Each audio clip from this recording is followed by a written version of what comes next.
Well, also in some recent news, it came out that Crip Mac and Jap 5 actually got down in the county jail. And, from what's being reported is that, afterwards they actually sat down and had a man-to-man conversation afterwards, man. And typically that's the way this thing goes.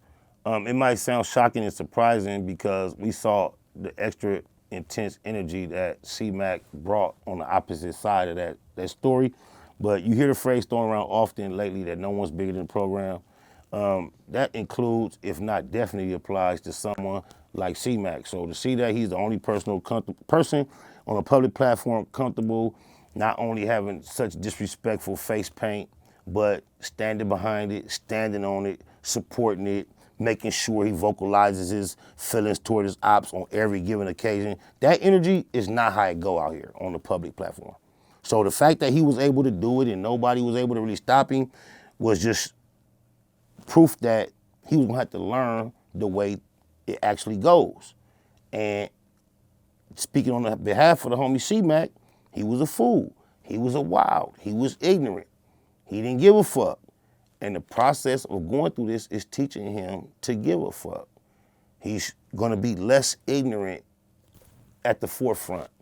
Not that he can't get ignorant when he need to, but I've been speaking to him and I've watched him grow and learn that a lot of things that we was trying to tell him as a collective, he's learning it on his own. It's unnecessary. Not only is it unnecessary for him to behave that way, it causes unnecessary obstacles and difficulties. But shout out to Jap 5 and C-Mac because the public want to hear about it being a bloodbath, war forever. They were shooting shots at each other. That's what they want it to be. But I salute both of them for being man enough to go through the process. You know what I'm saying? C-Mac, I've heard him speak on it publicly, and he was man enough to say Cuz got the best of him. I ain't heard Jap 5 speak on it and try to brag and claim. None of that. So I respect both of them for Jap 5 for handling his business and not trying to go big and blast the homie and clown him.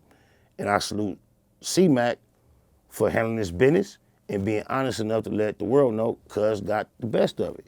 And I believe that's the way it should go. I think any other commentary for anybody that wasn't involved in it would be considered as extras. Yeah, shout out to both of them, man. Shout out to both of them on my real mama.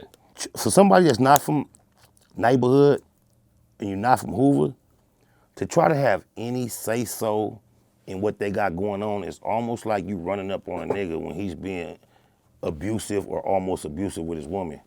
Even niggas that don't stand for abuse, some of them will tell you, man, I ain't saying that to no nigga when he get to his woman. And for an outsider to try to mediate, be involved, speak on, discuss neighborhood Hoover beef, the process of it being worked out or any of that, you walking on thin ice. Because that's a very sensitive, touchy subject. And it's only up to Jap 5 and C-Mac to be man enough to get to the point they got. Because what we watched them go through publicly, they both had the right in our culture to never get over it. They could have been keepaways. Like once they seen each other, that squabble could have been, once we over it, fuck that, run it again. Or I could have been politicking my homies like he can't get no fair one. So the fact that they was man enough, when we both seen how far they was standing on opposite sides of their shit, the way they did that shit, that's a respectable way for it to be done.